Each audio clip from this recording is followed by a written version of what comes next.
तो आप सबका स्वागत है सोलो लेवलिंग के एक और नए एपिसोड में। और आज मैं आपको एक्सप्लेन करने वाला हूँ सोलो लेवलिंग का सीजन 3 का एपिसोड 7। और हम सबने पहले के एपिसोड में ये देखा था कि संग ईसल के साथ उसके डीमन क्रिस्टल में जाता है परमिट लेने के लिए नेक्स्ट फ्लोर का। और यहाँ ईसल के फादर संग से ये पूछते हैं कि उन लोगों ने उसे परमिट दे दिया तो वो यहाँ से चल जाएगा ना। लेकिन यहाँ संग कहता है कि उसकी एक और रिक्वेस्ट है। और जो ईसल का फादर होता है वो ये पूछता है कि तुम्हें और क्या चाहिए। और इसमें संग उसे ये बताता है कि वो उसकी डॉटर को साथ में ले जाना चाहता है। और अब इसके आगे तो हमें एपिसोड की स्टार्टिंग में ये दिखाया जाता है कि संग ईसल के फादर के साथ डिनर कर रहा होता है। और यहाँ ईसल का फादर संग से ये कहता है कि तुम्हें बस एंट्री परमिट और गाइड चाहिए। और यहाँ दूसरी साइड संग मनी मनी ये कहता है कि शायद जब मैंने इससे ईसल को ले जाने की बात की थी तो शायद उसने कुछ और ही सोच लिया होगा कि मैं कुछ और बोल रहा हूँ। और ईसल का फादर भी मनी मनी ये कहता है कि अभी मैं एक इंसान के साथ डील कर रहा हूँ और मुझे ये बात अच्छे से पता है कि मैंने इससे बैटल की तो मैं हार जाऊंगा। और यहाँ ईसल का फादर संग से ये पूछता है कि तुम मेरी डॉटर को खतरे में नहीं डालोगे ना। और यहाँ संग मनी मनी ये कहता है कि ये मॉन्स्टर होने के बाद भी अपनी डॉटर की चिंता कर रहा है। और यहाँ संग स्माइल करते हुए ये कहता है कि उसे कुछ नहीं होगा। और इसलिए ईसल का फादर इस जगह में परमिट को मंगा लेता है और वो सर्वेंट संग को परमिट भी दे देता है। और संग परमिट को खोलते हुए मनी मनी ये कहता है कि जो नेक्स्ट फ्लोर के एंट्री परमिट हैं वो डीमंस क्लाइंट्स के पास होने वाले हैं आपसे। और यहाँ संग खड़े होकर ईसल को ये कहता है कि अभी हम यहाँ से जा सकते हैं। और इसमें ईसल हाँ बोल देती है। लेकिन यहाँ अचानक से संग को एक नोटिफिकेशन आता है कि एक नोवल डीमन ने पार्टी ज्वाइन करने के लिए रिक्वेस्ट भेजी है। और यहाँ संग मनी मनी ये सोचता है कि ये पार्टी सिस्टम है। और ये पार्टी सिस्टम का काम ये है कि जो भी आपका पार्टी मेंबर होगा वो आपकी फाइट में जितनी मदद करेगा उसे उतने एक्सपीरियंस पॉइंट मिलेंगे। और यहाँ संग मनी मनी ये कहता है कि इसका मतलब ये है कि मैं अपने एक्सपीरियंस पॉइंट को अपने पार्टी मेंबर के साथ शेयर कर सकता हूँ। और यहाँ संग ईसल से ये कहता है कि आगे चल के हमारी किसी से बैटल हुई तो बैटल ज्वाइन करने के बारे में सोचना भी मत, क्योंकि मैं अकेला सब कुछ संभाल लूंगा। और ये सब सुनने के बाद ईसल ब्लश करते हुए हाँ कहती है। लेकिन इसे कौन समझाए कि संग अपनी एक्सपीरियंस पॉइंट को शेयर नहीं करना चाहता है, इसलिए वो इसे मना कर रहा है। और इसके बाद हमें नेक्स्ट फ्लोर में ले जाया जाता है। और यहाँ संग ईसल से ये पूछता है कि तुम अपने होल्स के बिना ठीक रहोगी। और यहाँ ईसल संग को ये बताती है कि नेक्स्ट फ्लोर में बस पार्टी मेंबर ही जा सकते हैं और इसलिए वो अपने साथ होल्स को लेके नहीं आ सकती। और इसके बाद ईसल संग को रुकने के लिए बोलती है। और वो संग को ये बताती है कि ग्रेस क्लैन इस लिक्विड को पसंद करते हैं और मेरे फादर ने सारे क्लैन के लिए गिफ्ट भेजे हैं। लेकिन यहाँ संग कहता है कि ये किस लिए है। और इसमें ईसल ये बताती है कि इससे आपको उनसे डील करने में आसानी होगी। और यहाँ संग ईसल से ये पूछता है कि तुम्हारे ग्रेस क्लैन के साथ अच्छी रिलेशनशिप है क्या। लेकिन यहाँ ईसल ये बताती है कि ऐसा नहीं है। और पहले डीमन रैम में डीमन एक दूसरे से पावर के लिए लड़ते रहते थे, लेकिन मैं ये तुम्हें ये बता सकती हूँ कि जो ग्रेस क्लैन है वो कुछ ज्यादा ही रिस्पॉन्सिबल है। और यहाँ संग ये कहता है कि ये जान के अच्छा लगा। और ईसल को ये भी कहता है कि मेरा इस जगह में इंतजार करना क्योंकि मैं जल्दी आ जाऊंगा। और इसके बाद हमें हंटर सेशन दिखाया जाता है। और यहाँ चेयरमैन यूएस के नेशनल लेवल हंटर के साथ मीटिंग कर रहे थे। और यहाँ वो नेशनल लेवल हंटर ये कहता है कि तुम वेरी फ्लुएंटली इंग्लिश बोल रहे हो, लेकिन मैं यहाँ ये सोल नहीं हूँ कि मैं तुम्हारी बातों को अच्छे से समझ पा रहा हूँ कि नहीं। और तुम सही में ये नहीं जानती कि कोरिया का 10वां एस क्लास हंटर कौन सी जगह में है। लेकिन यहाँ मिस्टर वू जिनसुल ये बताते हैं कि वो एक ऐसा पर्सन है जिसे पिन डाउन करना बहुत ज्यादा मुश्किल है, लेकिन हमारी सिविलियंस टीम उसे ढूंढने की कोशिश कर रही है। और ये सुनने के बाद वो नेशनल लेवल हंटर ये कहता है कि तुम ये बोल रहे हो कि मुझे तुम्हारी बातों में भरोसा करना चाहिए। लेकिन यहाँ मिस्टर वू ये कहते हैं कि जापान की अंडर एसोसिएशन इतनी ज्यादा फुलिश नहीं है कि वो एक नेशनल लेवल हंटर से झूठ बोले। और ये सुनने के बाद नेशनल लेवल हंटर हंसते हुए ये कहता है कि ऐसा है। और ये भी कहता है कि मैंने ये सुना है कि अंगडंग सो ने कोरिया के अंदर परेशानी क्रिएट कर दी थी और वो एक एस क्लास हंटर है, इसलिए हम उसे ये नहीं बोल सकते कि तुम्हें क्या करना चाहिए और क्या नहीं करना चाहिए। और यहाँ चेयरमैन मनी मनी ये कहते हैं कि ये ऐसे बात कर रहा है कि वंग डंग सो एक अमेरिकन हंटर है। और वो नेशनल लेवल हंटर ये भी कहता है कि संजिन वो एक लौता रीजन नहीं था कि मैं इस जगह में आया हूँ। और मैं यहाँ हंटर एसोसिएशन से ये कहने आया हूँ कि वंग डंग सो को इस कंट्री में आने के लिए डिनाई कर दिया जाए। और देखने से ऐसा लग रहा है कि आपने ये पहले ही कर दिया है। और यहाँ चेयरमैन ये कहते हैं कि यस हमने पहले ही कर दिया है ये। और इसके बाद नेशनल लेवल हंटर चेयरमैन से हाथ मिलाते हुए ये कहता है कि देखने से ऐसा लग रहा है कि हमारे पास कुछ बात करने के लिए अब बचा नहीं है और मैं आपको एक कॉल करूंगा अगर मुझे फ्यूचर में कुछ चाहिए होगा तो। और यहाँ चेयरमैन मनी मनी ये कहते हैं कि मैं स्मॉल मैन नहीं हूँ, लेकिन इस हंटर के सामने मैं एक बच्चे जैसा दिख रहा हूँ। और यहाँ नेशनल लेवल हंटर ये भी कहता है कि मैंने ये सुना है कि कोरिया जीजू आइलैंड की वजह से परेशान है और मेरा यहाँ आना तुम्हें एक झूठी उम्मीद दी है क्या। और इसके बाद वो नेशनल लेवल हंटर जाते हुए आखिर में ये कहता है कि ये बहुत ज्यादा बुरी बात है, लेकिन मैं जीजू आइलैंड की रेड में तुम्हारी मदद करना चाहता हूँ, लेकिन परेशानी ये है कि मैं एक बिजी पर्सन हूँ। और हंसते हुए ये भी कहता है कि कोरिया के पास मेरे जैसे किसी को हायर करने के फंड्स हुए तो ये एक पूरी डिफरेंट स्टोरी होती। और इस नेशनल हंटर के जाने के बाद चेयरमैन मिस्टर वू से ये पूछते हैं कि मिस्टर वू आपको क्या लगता है कि मैं पुलिस था जो मैंने ये सोचा था कि ये पर्सन हमारी मदद करेगा जीजू आइलैंड की रेड में। और यहाँ मिस्टर वू चेयरमैन को ये कहते हैं कि आपको टेंशन लेने की जरूरत नहीं है क्योंकि जापान हमारी मदद करने के लिए तैयार हो गया है और जो जापान के लार्ज गिल्ड के हंटर है वो इस जगह में आ जाएंगे। और इसके बाद हमें फिर से डीमन क्रिस्टल के अंदर ले जाया जाता है और इस जगह में संग ने इतने सारे डीमन मारे थे, इसलिए उसे बहुत सारे एक्सपीरियंस पॉइंट मिलते हैं। और यहाँ जो संग की लेवल होती है वो 87 हो जाती है। और यहाँ संग ये भी कहता है कि मुझे बहुत ज्यादा एक्सपीरियंस पॉइंट मिल रहा है, क्योंकि जो मेरे अपोनेंट है वो हाई लेवल के हैं और जो एग्रिस और टैंक थे वो भी मैक्स हो चुके थे। और यहाँ संग मनी मनी ये कहता है कि जो मेरे शैडो सोल्जर है वो तैयार हो चुके हैं नेक्स्ट लेवल में जाने के लिए, और संग उन्हें नेक्स्ट लेवल में प्रमोट होने की परमिशन दे देता है। और यहाँ एग्रिस और आयरन इवॉल्व हो जाते हैं। और यहाँ एग्रिस नाइट से लाइट नाइट में प्रमोट हो जाता है और टैंक लाइट से नाइट में प्रमोट हो जाता है। और यहाँ संग को फिर से एग्रिस और टैंक का नाम रखने का ऑप्शन आता है, लेकिन यहाँ संग उनके नाम को चेंज नहीं करता है। और यहाँ संग एग्रिस का ऑरा देख के ये समझ जाता है कि एग्रिस एक एस क्लास हंटर जितनी पावर को होल्ड करता है और जो टैंक है वो एक टॉप ए रैंक हंटर जितनी पावर को होल्ड करता है। और यहाँ ईसल संग को ये कहती है कि एक्सक्यूज मी संजय वू सर। और यहाँ संग ईसल को ये कहता है कि उसे सर बोलने की जरूरत नहीं है, लेकिन वो तब भी ये कहती है कि संजय वू सर आपको ये पता है कि आपने यहाँ आने तक आपने कितने क्लाइंट को डिस्ट्रॉय किया है। और यहाँ संग उसे ये बताता है कि अभी हम लोग 89 फ्लोर्स में है और तुम्हारे क्लाइंट को भी मैं जोड़ूं तो टोटल 9 है। और यहाँ ईसल संग को ये बताती है कि जो 19 फ्लोर के नोवेल्स हैं कि वो सारे फ्लोर्स को मैनेज नहीं कर सकते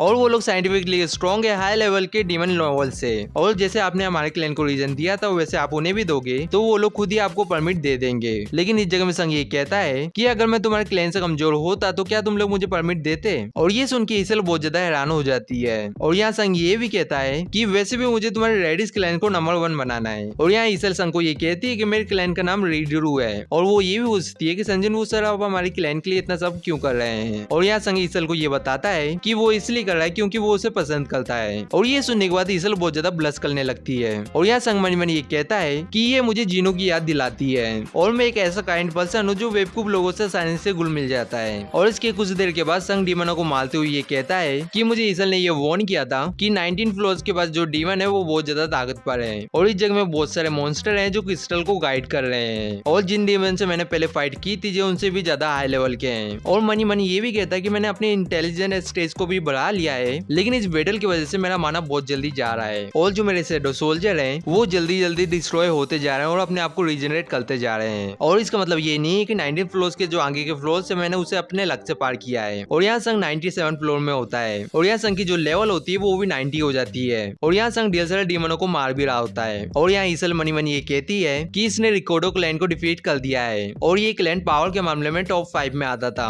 और इसने पीटोस क्लैन को भी डिफीट कर दिया है जो 4th पावरफुल क्लैन था। और इसके बाद ईसल संग से ये पूछती है कि संजन वो क्या सारे इंसान तुम्हारे जितने पावरफुल हैं। और यहाँ संग ईसल को ये बताता है कि 1-2 और होंगे। और यहाँ संग मनी मनी ये कहता है कि जो मिस्टर गोल चाइन है वो दूसरे एस क्लास हंटरों से ज्यादा पावरफुल है और जो उनसे ओरा निकलता है उससे ये पता चलता है कि जो चाइन है वो चाय जो इनसे 5 गुना ज्यादा ताकतवर है और जो एस क्लास हंटर होते हैं वो स्ट्रेंथ के मामले में एकदम डिफरेंट होते हैं और इनफैक्ट वो पावर बहुत ज्यादा ग्रेटेस्ट हो सकती है। और जो माना मीटर होता है वो एक एस क्लास हंटर की माना को मेजर नहीं कर सकता। और पहले चेयरमैन और मेरी पावर एक जैसी थी, लेकिन मैंने डीमन क्रिस्टल को क्लाइम कर लिया है तो इसलिए अब चीजें डिफरेंट है। और इसके बाद संग ईसल को ये कहता है कि तुम अब यहाँ से जा सकती हो और यहाँ मैं ये संभाल लूंगा कि अब मुझे क्या करना है। लेकिन यहाँ ईसल संग से ये पूछती है कि क्या अब वो उसके कोई काम की नहीं है क्या। और यहाँ संग मनी मनी ये कहता है कि ये फनी है। और इसके बाद ईसल को ये कहता है कि तुमने अपनी जॉब अच्छे से की है और मेरी मदद करने के लिए शुक्रिया। लेकिन ये सुनने के बाद ईसल बहुत ज्यादा उदास हो जाती है, लेकिन तब भी वो संग को ये कहती है कि वो उसके साथ जाना चाहती है और वो ये देखना चाहती है कि वो क्या अचीव करता है। और ये सुनने के बाद संग उसकी बात मान लेता है और इसके बाद ये दोनों 98 फ्लोर में जाने लगते हैं। और इसके बाद हमें दूसरे सीन में इंटरनेशनल एयरपोर्ट में ले जाया जाता है जहाँ जापान का एस क्लास हंटर गेटो रियो कोरिया आ चुका था। और यहाँ गेटो ये कहता है कि जग में हो क्या रहा है और वो ये भी कहता है कि इस एयरपोर्ट में ऐसा कोई है जो बहुत ज्यादा एक्सट्रीमली पावरफुल है। लेकिन जो उसके साथ एक लड़की आई थी वो ये कहती है कि मिस्टर गोटो वो आपसे भी पावरफुल है क्या। लेकिन गेटो उसे इग्नोर करते हुए मनी मनी ये कहता है कि शायद मैं गलत हूँ और वैसा पर्सन इस जगह में क्यों आएगा।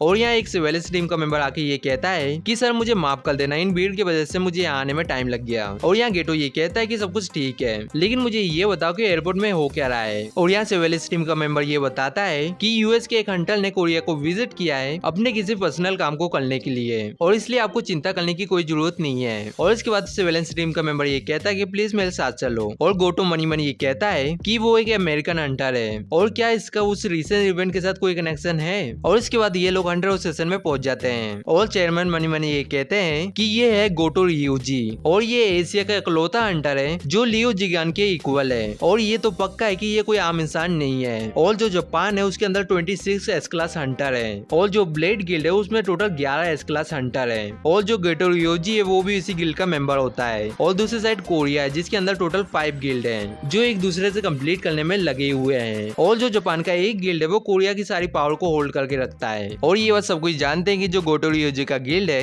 वो एशिया का सेकंड लार्जेस्ट गिल्ड है और फर्स्ट नंबर में चाइनीज गिल्ड है जो सबसे बड़ा है। और इस जगह में गोटो रियोजी के साथ जो लड़की आई थी वो अपने आप को इंट्रोड्यूस कराती है सबसे, और वो ये बताती है कि उसका नाम हानेकावा है और वो मिस्टर गोटो की ट्रांसलेटर है। और इसके बाद वो सबको ये बताती है कि रिसेंटली जो तबाही के इवेंट हुए हैं उसकी वजह से हम सबने ये फैसला किया है कि जीजो आइलैंड को ऐसे छोड़ नहीं सकते और इसलिए हम कोरिया को पूरा सपोर्ट करते हैं। और यहाँ चेयरमैन मनी मनी ये कहते हैं कि ये लोग फुल सपोर्ट करने के लिए तैयार हैं। लेकिन यहाँ गोटो रियोजी डायरेक्ट पॉइंट में आते हुए ये कहता है कि मैं इस जगह में बस एक ही रीजन की वजह से आया हूँ और मैं ये चाहता हूँ कि जो टॉप रैंकिंग के हंटर हैं उन सबको लेके एक स्ट्राइक स्क्वाड बनाऊं। और क्या क्या हाल है आप सबका इस आइडिया के बारे में। और यहाँ चेयरमैन मिस्टर गोटो रियोजी को ये कहते हैं कि तुम एक ऐसी अलायंस को क्रिएट करना चाहते हो जो एंड के कैंप पे जाके उनके ऊपर अटैक करे। और यहाँ मिस्टर गोटो रियोजी ये कहता है कि तुमने सही कहा। और यहाँ चेयरमैन ये कहते हैं कि मैं ये जानता हूँ कि जो जापान के हंटर है वो एक्स्ट्रा ऑर्डिनरी है, लेकिन जीजू आइलैंड की कॉलोनी में अटैक करना बहुत ज्यादा खतरनाक हो सकता है। लेकिन यहाँ गोटो रियोजी ये कहता है कि हम सब एक एस क्लास गेट को डील कर रहे हैं और इसलिए हमने सब कुछ पहले ही तैयार कर लिया है। और इसके बाद हानाकावा का सबको डॉक्यूमेंट देते हुए ये कहती है कि इस डॉक्यूमेंट के अंदर उन एंड की सारी डिटेल्स है।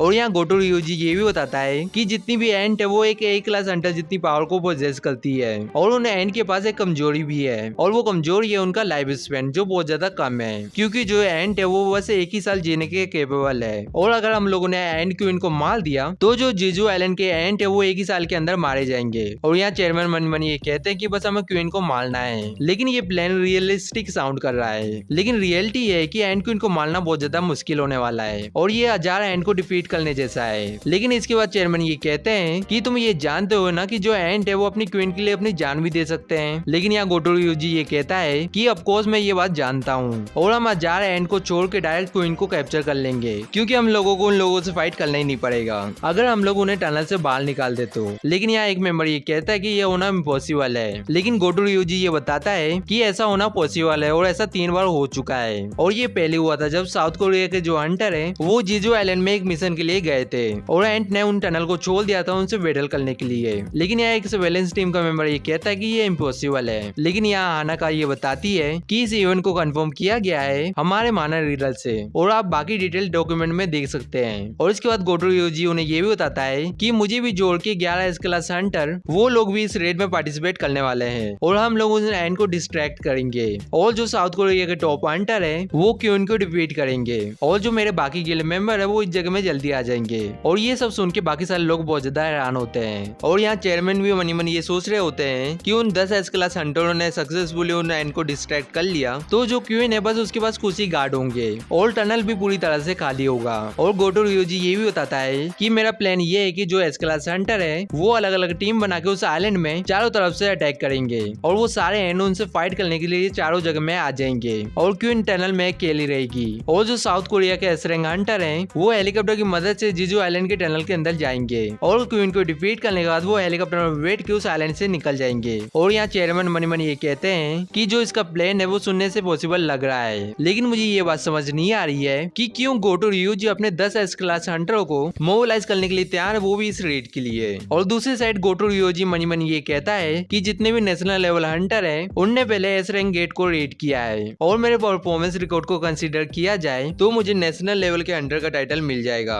जीजू आइलैंड की रेड को कंप्लीट करने के बाद। और मुझे नेशनल लेवल का टाइटल मिल गया तो ये जापान के लिए एक अच्छा बेनिफिट होगा। और यहाँ हम लोग एक एस क्लास गेट के बारे में बात कर रहे हैं, तो इस रेड के लिए मैंने 10 एस क्लास हंटरों को अच्छे से चुना है और इसकी वजह से रिस्क भी कम होगा। और साउथ कोरिया के पास कोई भी अच्छा रीजन नहीं है जिससे वो मेरे ऑफर को मना कर दे। और मुझे ये पता है कि ये एक अच्छा तरीका नहीं है, लेकिन नेशनल लेवल हंटर बनने के लिए मेरे पास और कोई रास्ता नहीं है। और यहाँ चेयरमैन भी मनी मनी ये सोच रहे होते हैं कि जापान की तरह हमारे पास ज्यादा एस क्लास हंटर नहीं है और कोरिया के अंदर बस 8 एस क्लास हंटर ही है और 8 में से 6 हंटर इस रेड में पार्टिसिपेट कर सकते हैं। और मैं बहुत ज्यादा ओल्ड हो गया हूँ इसलिए मैं ज्वाइन नहीं कर सकता और जो म्यून बोंग है वो रिटायर हो चुका है और ये जो प्लेन है वो कोरिया के हंटरों के साथ बस पॉसिबल नहीं है। और रियल क्वेश्चन तो ये है कि हम इतने केपेबल हैं कि हम एस क्लास डंजन के बॉस को डिफीट कर पाए और क्या हम लोग क्वीन को डिफीट कर पाएंगे। और ऐसा होना पॉसिबल है अगर संजिन वो हमारी रेड को ज्वाइन करे, क्योंकि उसने टॉप के 1 क्लास डंजन को अकेले क्लियर किया है और जो एंट है वो बहुत जल्दी वॉल होते जा रहे हैं और जो एंट की पूरी आर्मी है उन्हें भी जल्दी उड़ने की एबिलिटी मिल जाएगी और हम इस रेड के लिए ऑल डिले अफोर्ड नहीं कर सकते। और इसके बाद चेयरमैन गोटो रियोजी को ये कहते हैं कि मैं आपकी बात एकदम अच्छे से समझ गया हूँ और हम लोग इन डॉक्यूमेंट को एक बार अच्छे से देख लें, उसके बाद हम आपको प्लान की डिटेल सेंड कर देंगे। और इसके बाद यहाँ से सीन शिफ्ट होता है और हमें डिवन क्रिस्टल के अंदर ले जाया जाता है और यहाँ संग 100 फ्लोर में जाने के लिए एकदम तैयार होता है और जो संग की लेवल थी वो 93 हो गई थी। और यहाँ संग 100 फ्लोर में आके मनी मनी ये कहता है कि ये है फाइनल फ्लोर्स, लेकिन यहाँ संग ये नोटिस करता है कि उसके ऊपर एक ड्रैगन होता है जो नीचे आके लैंड होता है और उस ड्रैगन के ऊपर डीमन किंग ब्रेन होता है। और यहाँ संग उसे देख के मनी मनी ये कहता है कि इसकी जो फोर्स है वो बहुत ज्यादा है और क्या मैं इस मॉन्स्टर को डिफीट कर पाऊंगा। और ये एपिसोड यहीं पे खत्म हो जाता है। और अभी तक आपने वीडियो को लाइक और चैनल को सब्सक्राइब नहीं किया है तो क्या कर रहे हो यार, वीडियो को लाइक करके चैनल को सब्सक्राइब कर लो। और मैं आप सबको ये बता दूं कि मैं ओमनीसेंट रीडर को भी एक्सप्लेन करने वाला हूँ और ये मानव सोलो लेवलिंग के बाद तीसरे नंबर में आता है। और हम सब मिलेंगे किसी नेक्स्ट वीडियो में। सायोनारा।